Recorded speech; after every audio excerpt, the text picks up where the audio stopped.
நாளைய நாளுக்கான வேத வாசிப்புடன் கடந்து செல்வோம். நாளைய நாளுக்கான வேத வாசிப்பு பரிசுத்த வேதாகம் புத்தகத்தை 365 நாளில் வாசித்து முடிக்கத்தக்கதான அதிகாரங்கள் எண்ணாகமம் 33, நீதிமொழிகள் 24, பழைய ஏற்பாடிலிருந்தும் புதிய ஏற்பாடிலிருந்து யோவான் 6வது அதிகாரம். அவை 14ஆம் தேதிக்கான வேத வாசிப்பு 365 நாளிலே வேதாகமத்தை வாசித்து முடிக்கத்தக்கதாக தொகுத்து வழங்கப்படுகின்ற அதிகாரம். கேட்போம், ஆசீர்வாதங்களை பெற்றுக்கொள்வோம். கர்த்தர் தாமே வழி நடத்துவாராக. ஆமேன், ஆமேன்.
நீங்கள் இணைந்திருப்பது சங்கமம் வானொலி, destiny in Jesus Christ, Tamil கிறிஸ்தவ வானொலி, கனேடிய மண்ணிலிருந்து ஒலிபரப்பாகிறது. மார்க் 16:15, மத்தேயு 24:14 வசனத்தின்படி இயேசு சீசர்களை நோக்கி, நீங்கள் உலகெங்கும் போய் சர்வ சிருஷ்டிக்கும் சுவிசேஷத்தை பிரசங்கியுங்கள். ராஜ்யத்தினுடைய இந்த சுவிசேஷம் பூலோகமெங்குமுள்ள சகல யாதிகளுக்கும் சாட்சியாக பிரசங்கப்படும். அப்பொழுது முடிவு வரும் என்ற வசனத்தின்படி ஆத்துமாக்களை பரலோகத்தில் சங்கமிக்கும் வானொலி சங்கமம், சங்கமம், சங்கமம்.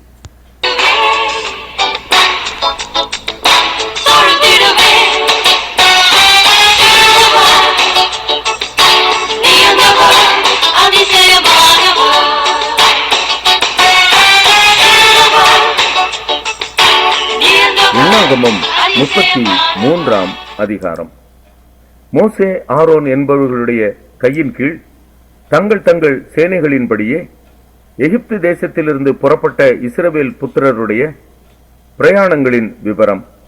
மோசே தனக்கு கர்த்தர் கட்டளையிட்டபடியே அவர்கள் புறப்பட்ட பிரகாரமாக அவர்களுடைய பிரயாணங்களை எழுதினான். அவர்கள் ஒவ்வொரு இடங்களிலிருந்து புறப்பட்டு பண்ணின பிரயாணங்களாவன.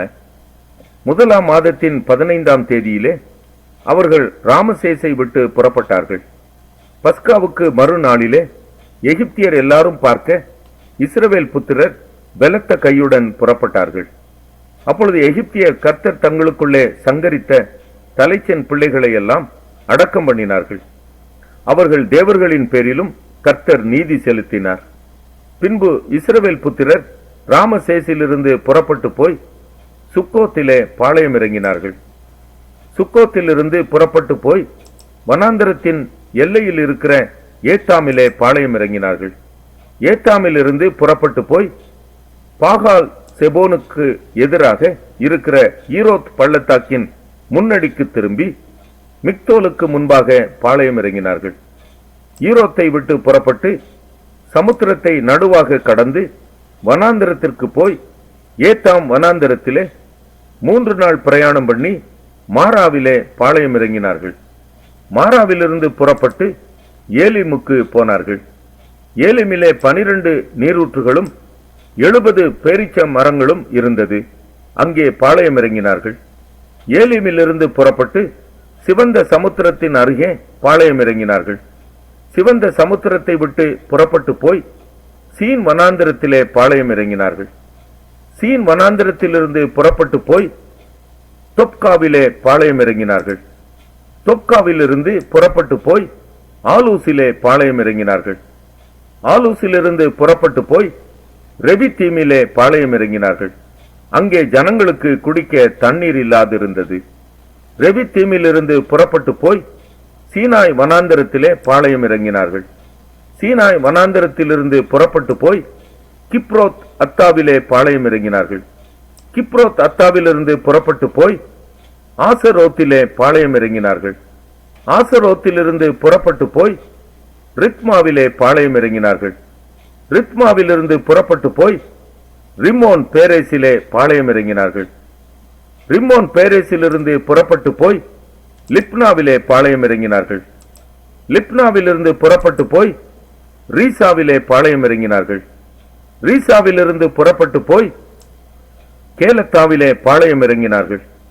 கேலத்தாவிலிருந்து புறப்பட்டு போய் சாப்பேர் மலையிலே பாளையம் இறங்கினார்கள். சாப்பேர் மலையிலிருந்து புறப்பட்டு போய் ஆரதாவிலே பாளையம் இறங்கினார்கள்.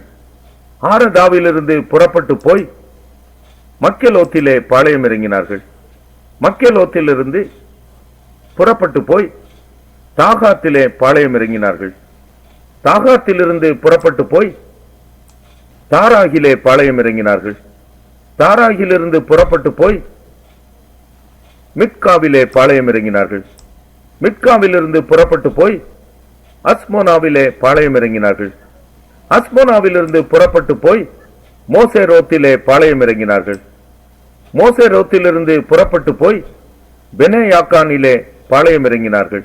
பெனேயாக்கானிலிருந்து புறப்பட்டு போய் கித்காத் மலையிலே பாளையம் இறங்கினார்கள். கித்காத் மலையிலிருந்து புறப்பட்டு போய் யோத் பாத்தாவிலே பாளையம் இறங்கினார்கள்.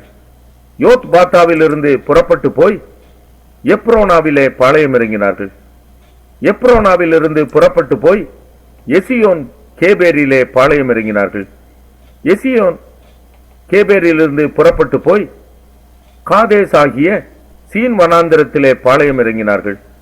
காதேசிலிருந்து புறப்பட்டு போய் ஏதோம் தேசத்தின் எல்லையில் இருக்கிற ஓர் என்னும் மலையிலே பாளையம் இறங்கினார்கள். அப்பொழுது ஆசாரியனாகிய ஆரோன் கர்த்தருடைய கட்டளையின்படியே ஓர் என்னும் மலையின் மேல் ஏறி அங்கே இஸ்ரவேல் புத்திரர் எகிப்து தேசத்திலிருந்து புறப்பட்ட 40ஆம் வருஷம் 5ஆம் மாதம் முதல் தேதியிலே மரணம் அடைந்தான்.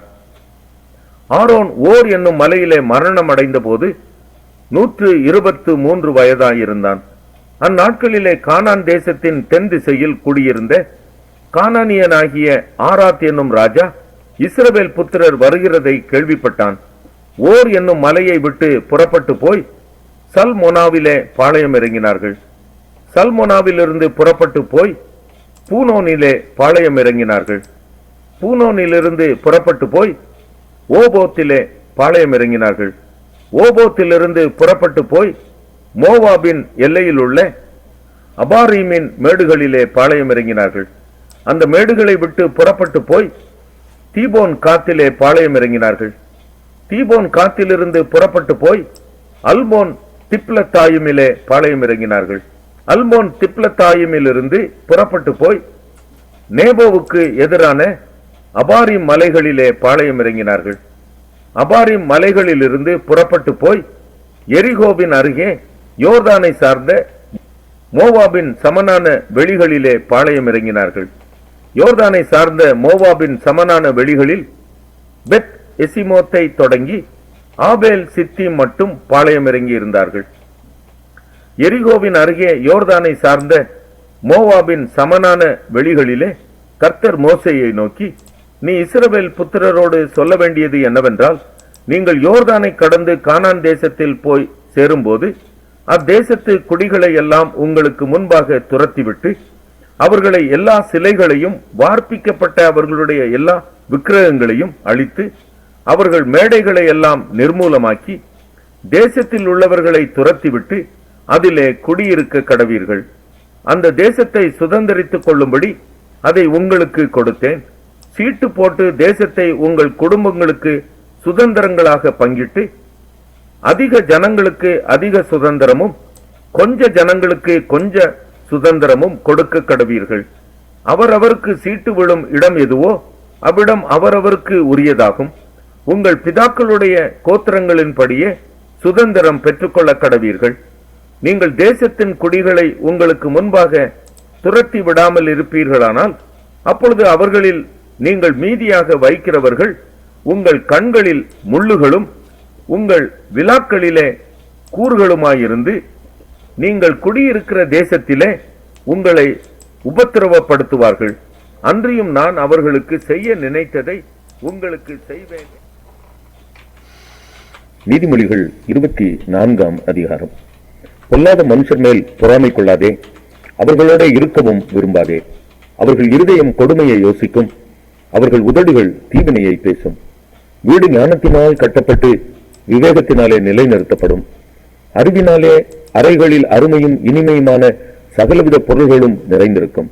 ஞானமுள்ளவன் பலமுள்ளவன், அறிவுள்ளவன் தன் வல்லமையை அதிகரிக்க பண்ணுகிறான்.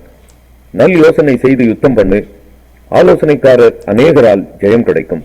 மூடனுக்கு ஞானம் எட்டாத உயரமாயிருக்கும், அவன் நியாயஸ்தலத்தில் தன் வாயை திறவான்.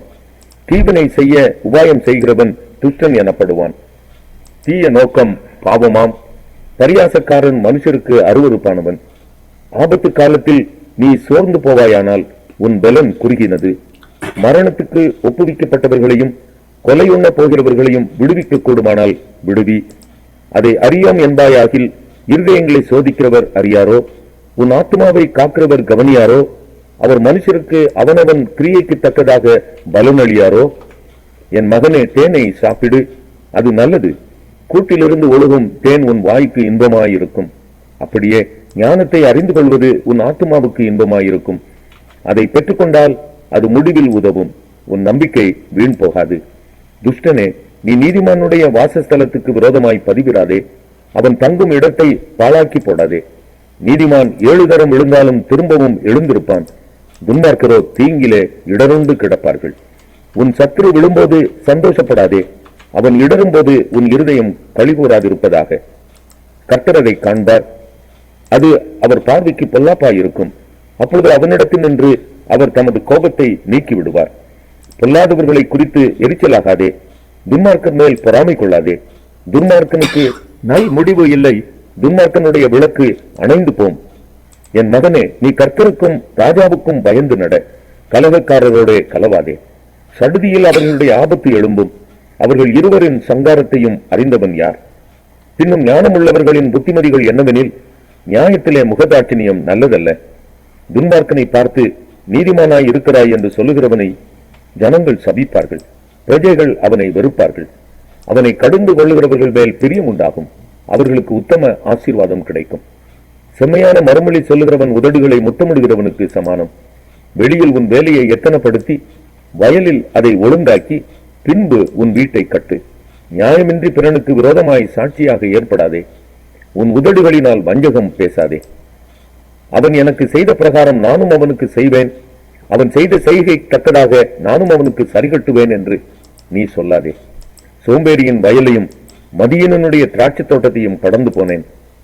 இதோ அதெல்லாம் முள்ளுக்காடாயிருந்தது. நிலத்தின் முகத்தை காஞ்சொறி மூடினது, அதன் கச்சுவர் இடிந்து கிடந்தது.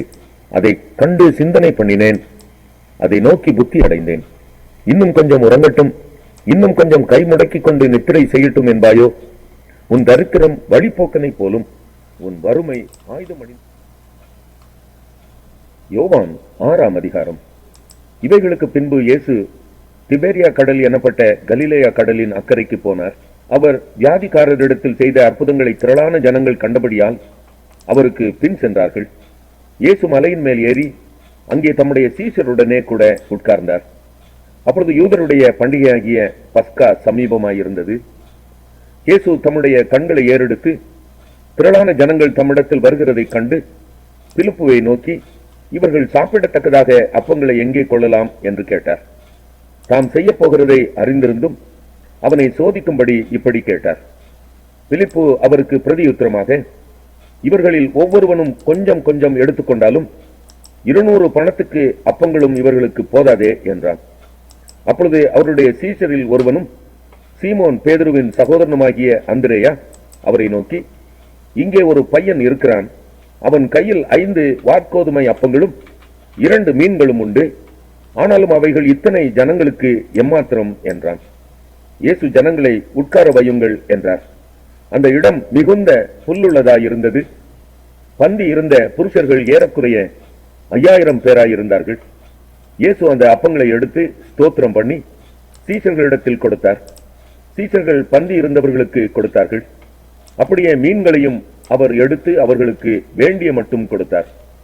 அவர்கள் திருப்தி அடைந்த பின்பு அவர் தம்முடைய சீஷர்களை நோக்கி, ஒன்றும் சேதமாய் போகாதபடிக்கு மீதியான துணிக்கைகளை சேர்த்து வையுங்கள் என்றார். அந்தபடியே அவர்கள் சேர்த்து வாற்கோதுமை அப்பங்கள் 5 அவர்கள் சாப்பிட்டு மீதியான துணிக்கைகளினாலே 12 கூடைகளை நிரப்பினார்கள். இயேசு செய்த அற்புதத்தை அந்த மனுஷர் கண்டு, மெய்யாகவே இவர் உலகத்தில் வருகிறவரான தீர்க்கதரிசி என்றார்கள். ஆதலால் அவர்கள் வந்து தம்மை ராஜாவாக்கும்படி பிடித்துக் கொண்டு போக மனதாயிருக்கிறார்கள் என்று இயேசு அறிந்து மறுபடியும் விலகி தனியே மலையின் மேல் ஏறினார். சாயங்காலமான போது அவருடைய சீஷர்கள் கடற்கரைக்கு போய் படவில் ஏறி கடலின் அக்கறையில் உள்ள கப்பர்நகூமுக்கு நேராய் போனார்கள். அப்பொழுது இருட்டாயிருந்தது. இயேசுவும் அவர்களிடத்தில் வராதிருந்தார். பெருங்காற்று அடித்தபடியினாலே கடல் கொந்தளித்தது. அவர்கள் ஏறக்குறைய 3-4 மைல் தூரம் தண்டு வலித்து போன பொழுது இயேசு கடலின் மேல் நடந்து படவுக்கு சமீபமாய் வருகிறதை கண்டு பயந்தார்கள். அவர்களை அவர் நோக்கி, நான் தான், பயப்படாதிருங்கள் என்றார். அப்பொழுது அவரை படவில் ஏற்றுக்கொள்ள மனதாயிருந்தார்கள். உடனே படவு அவர்கள் போகிற கரையை பிடித்தது. மறுநாளில் கடலின் அக்கறையிலே நின்ற ஜனங்கள் அவருடைய சீஷர் ஏறின அந்த ஒரே படவு தவிர அங்கு வேறொரு படவும் இருந்ததில்லை என்றும், இயேசு தம்முடைய சீஷருடனே கூட படவில் ஏறாமல் அவருடைய சீஷர் மாத்திரம் போனார்கள் என்றும் அறிந்தார்கள். கர்த்தர் ஸ்தோத்திரம் செய்த பின்பு அவர்கள் அப்பம் சாப்பிட்ட இடத்துக்கு சமீபமாய் திபேரியாவில் இருந்து வேறே படவுகள் வந்தது. அப்பொழுது இயேசுவும் அவருடைய சீஷரும் அங்கே இல்லாததை ஜனங்கள் கண்டு உடனே அந்த படவுகளில் ஏறி இயேசுவை தேடிக்கொண்டு கப்பர்நகூமுக்கு வந்தார்கள். கடலின் அக்கறையிலே அவர்கள் அவரை கண்டபோது, ரபி, நீர் எப்பொழுது இவ்விடம் வந்தீர் என்று கேட்டார்கள். இயேசு அவர்களுக்கு பிரதியுத்தரமாக, நீங்கள் அற்புதங்களை கண்டதினால் அல்ல, நீங்கள் அப்பம் புசித்து திருப்தியானதினாலேயே என்னை தேடுகிறீர்கள் என்று மெய்யாகவே மெய்யாகவே உங்களுக்கு சொல்லுகிறேன். அழிந்து போகிற போஜனத்திற்காக அல்ல, நித்திய ஜீவன் வரைக்கும் நிலை நிற்கிற போஜனத்திற்காகவே கிரியையை நடத்தியுங்கள். அதை மனுஷகுமாரன் உங்களுக்கு கொடுப்பார். அவரை பிதாவாகிய தேவன் முத்தரித்திருக்கிறார் என்றார். அப்பொழுது அவர்கள் அவரை நோக்கி, தேவனுக்கேற்ற கிரியைகளை நடப்பிக்கும்படி நாங்கள் என்ன செய்ய வேண்டும் என்றார்கள். இயேசு அவர்களுக்கு பிரதியுத்தரமாக, அவர் அனுப்பினவரை நீங்கள் விசுவாசிப்பதே தேவனுக்கேற்ற கிரியையாய் இருக்கிறது என்றார். அதற்கு அவர்கள், அப்படியானால் உம்மை விசுவாசிக்கும்படிக்கு நாங்கள் காணத்தக்கதாக நீர் என்ன அடையாளத்தை காண்பிக்கிறீர், என்னத்தை நடப்பிக்கிறீர்? வானத்திலிருந்து அவர்களுக்கு அப்பத்தை புசிக்க கொடுத்தார் என்று எழுதியிருக்கிறபடி நம்முடைய பிதாக்கள் வனாந்திரத்தில் மன்னாவை புசித்தார்களே என்றார்கள். இயேசு அவர்களை நோக்கி, வானத்திலிருந்து வந்த அப்பத்தை மோசே உங்களுக்கு கொடுக்கவில்லை, என் பிதாவோ வானத்திலிருந்து வந்த மெய்யான அப்பத்தை உங்களுக்கு கொடுக்கிறார் என்று மெய்யாகவே மெய்யாகவே உங்களுக்கு சொல்லுகிறேன். வானத்திலிருந்து இறங்கி உலகத்துக்கு ஜீவனை கொடுக்கிற அப்பமே தேவன் அருளிய அப்பம் என்றார். அப்பொழுது அவர்கள் அவரை நோக்கி, ஆண்டவரே, இந்த அப்பத்தை எப்பொழுதும் எங்களுக்கு தர வேண்டும் என்றார்கள். இயேசு அவர்களை நோக்கி, ஜீவ அப்பம் நானே. என்னிடத்தில் வருகிறவன் ஒரு காலும் பசியடையான், என்னிடத்தில் விசுவாசமாய் இருக்கிறவன் ஒரு காலும் தாகமடையான். நீங்கள் என்னை கண்டிருந்தும் விசுவாசியாமல் இருக்கிறீர்கள் என்று உங்களுக்கு சொன்னேன். பிதாவானவர் எனக்கு கொடுக்கிற யாவும் என்னிடத்தில் வரும், என்னிடத்தில் வருகிறவனை நான் புறம்பே தள்ளுவதில்லை. என் சித்தத்தின்படி அல்ல, என்னை அனுப்பினவருடைய சித்தத்தின்படி செய்யவே நான் வானத்திலிருந்து இறங்கி வந்தேன். அவர் எனக்கு தந்தவைகளில் ஒன்றையும் நான் இழந்து போகாமல் கடைசி நாளில் அவைகளை எழுப்புவதே என்னை அனுப்பின பிதாவின் சித்தமாயிருக்கிறது. குமாரனை கண்டு அவரிடத்தில் விசுவாசமாய் இருக்கிறவன் எவனோ அவன் நித்திய ஜீவனை அடைவதும் நான் அவனை கடைசி நாளில் எழுப்புவதும் என்னை அனுப்பினவருடைய சித்தமாயிருக்கிறது என்றார். நான் வானத்திலிருந்து வந்த அப்பம் என்று அவர் சொன்னது நிமித்தம் யூதர்கள் அவரை குறித்து முறுமுறுத்து, இவன் யோசேப்பின் குமாரனாகிய இயேசு அல்லவா? இவனுடைய தகப்பனையும் தாயையும் அறிந்திருக்கிறோமே. அப்படி இருக்க நான் வானத்திலிருந்து இறங்கி வந்தேன் என்று இவன் எப்படி சொல்லுகிறான் என்றார்கள். இயேசு அவர்களுக்கு பிரதியுத்தரமாக, உங்களுக்குள்ளே முறுமுறுக்க வேண்டாம். என்னை அனுப்பின பிதா ஒருவனை இழுத்துக் கொள்ளாவிட்டால் அவன் என்னிடத்தில் வரமாட்டான். கடைசி நாளில் நான் அவனை எழுப்புவேன். எல்லாரும் தேவனாலே போதிக்கப்பட்டிருப்பார்கள் என்று தீர்க்கதரிசிகளின் ஆகமத்தில் எழுதியிருக்கிறதே. ஆகையால் பிதாவினிடத்தில் கேட்டு கற்றுக்கொள்கிறவன் எவனும் என்னிடத்தில் வருகிறான். தேவனிடத்தினின்று வந்தவரை தவிர வேறொருவரும் பிதாவை கண்டதில்லை. இவரே பிதாவை கண்டவர். என்னிடத்தில் விசுவாசமாய் இருக்கிறவனுக்கு நித்திய ஜீவன் உண்டென்று மெய்யாகவே மெய்யாகவே உங்களுக்கு சொல்லுகிறேன். ஜீவ அப்பம் நானே. உங்கள் பிதாக்கள் வண்ணாந்திரத்திலே மன்னாவை புசித்திருந்தும் மரித்தார்கள். இதிலே புசிக்கிறவன் மறியாமல் இருக்கும்படி வானத்திலிருந்து இறங்கின அப்பம் இதுவே. நானே வானத்திலிருந்து இறங்கின ஜீவ அப்பம். இந்த அப்பத்தை புசிக்கிறவன் என்றென்றைக்கும் பிழைப்பான். நான் கொடுக்கும் அப்பம் உலகத்தின் ஜீவனுக்காக நான் கொடுக்கும் என் மாம்சமே என்றார். அப்பொழுது யூதர்கள், இவன் தன்னுடைய மாம்சத்தை எப்படி நமக்கு புசிக்க கொடுப்பான் என்று தங்களுக்குள்ளே வாக்குவாதம் பண்ணினார்கள். அதற்கு இயேசு அவர்களை நோக்கி, நீங்கள் மனுஷகுமாரனுடைய மாம்சத்தை புசியாமலும் அவருடைய இரத்தத்தை பானம் பண்ணாமலும் இருந்தால் உங்களுக்குள்ளே ஜீவன் இல்லை என்று மெய்யாகவே மெய்யாகவே உங்களுக்கு சொல்லுகிறேன். என் மாம்சத்தை புசித்து என் இரத்தத்தை பானம் பண்ணுகிறவனுக்கு நித்திய ஜீவன் உண்டு. நான் அவனை கடைசி நாளில் எழுப்புவேன். என் மாம்சம் மெய்யான போஜனமாய் இருக்கிறது, என் இரத்தம் மெய்யான பானமாய் இருக்கிறது. என் மாம்சத்தை புசித்து என் இரத்தத்தை பானம் பண்ணுகிறவன் என்னிலே நிலைத்திருக்கிறான், நானும் அவனிலே நிலைத்திருக்கிறேன். ஜீவனுள்ள பிதா என்னை அனுப்பினது போலவும் நான் பிதாவினால் பிழைத்திருக்கிறது போலவும் என்னை புசிக்கிறவனும் என்னாலே பிழைப்பான். வானத்திலிருந்து இறங்கின அப்பம் இதுவே. இது உங்கள் பிதாக்கள் புசித்த மன்னாவை போலல்ல. அவர்கள் மரித்தார்களே. இந்த அப்பத்தை புசிக்கிறவனோ என்றென்றைக்கும் பிழைப்பான் என்றார். கப்பர்நகூமில் உள்ள ஜெப ஆலயத்திலே அவர் உபதேசிக்கையில் இவைகளை சொன்னார். அவருடைய சீஷரில் அநேகர் இவைகளை கேட்ட பொழுது, இது கடினமான உபதேசம், யார் இதை கேட்பார்கள் என்றார்கள். சீஷர்கள் அதை குறித்து முறுமுறுக்கிறார்கள் என்று இயேசு தமக்குள்ளே அறிந்து அவர்களை நோக்கி, இது உங்களுக்கு இடரலாய் இருக்கிறதோ? மனுஷகுமாரன் தாம் முன்னிருந்த இடத்திற்கு ஏறி போகிறதை நீங்கள் காண்பீர்களானால் எப்படி இருக்கும்? ஆவியை உயிர்ப்பிக்கிறது, மாம்சமானது ஒன்றுக்கும் உதவாது. நான் உங்களுக்கு சொல்லுகிற வசனங்கள் ஆவியாயும் ஜீவனாயும் இருக்கிறது. ஆகிலும் உங்களில் விசுவாசியாதவர்கள் சிலர் உண்டு என்றார். விசுவாசியாதவர்கள் இன்னார் என்றும் தம்மை காட்டிக் கொடுப்பவன் இன்னான் என்றும் ஆதி முதலாக இயேசு அறிந்திருந்தபடியால் அவர் பின்னும், ஒருவன் என் பிதாவின் அருளை பெறாவிட்டால் என்னிடத்திற்கு வரமாட்டான் என்று இதன் நிமித்தமே உங்களுக்கு சொன்னேன் என்றார். அது முதல் அவருடைய சீஷரில் அநேகர் அவருடனே கூட நடவாமல் பின்வாங்கி போனார்கள். அப்பொழுது இயேசு 12 நோக்கி, நீங்களும் போய்விட மனதாய் இருக்கிறீர்களோ என்றார். சீமோன் பேதுரு அவருக்கு பிரதியுத்தரமாக, ஆண்டவரே, யாரிடத்தில் போவோம்? நித்திய ஜீவ வசனங்கள் உம்மிடத்தில் உண்டே. நீர் ஜீவனுள்ள தேவனுடைய குமாரனாகிய கிறிஸ்து என்று நாங்கள் விசுவாசித்தும் அறிந்தும் இருக்கிறோம் என்றான். இயேசு அவர்களை நோக்கி, 12 உங்களை நான் தெரிந்து கொள்ளவில்லையா? உங்களுக்குள்ளும் ஒருவன் பிசாசாய் இருக்கிறான் என்றார். சீமோனின் குமாரனாகிய யூதாஸ்காரியத்து 12 ஒருவனாயிருந்தும் தம்மை காட்டிக் கொடுக்க போகிறவனாயிருந்தும்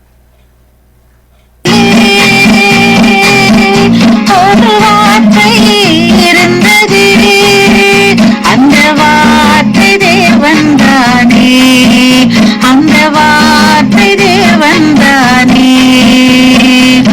அகிலமாளும் வார்த்தையது, ஜீவனுள்ள வார்த்தையது. வானம் பூமி மாறினாலும் மாறாத வார்த்தை தேவன் வார்த்தை. வானம் பூமி மாறினாலும் மாறாத வார்த்தை தேவன் வார்த்தை.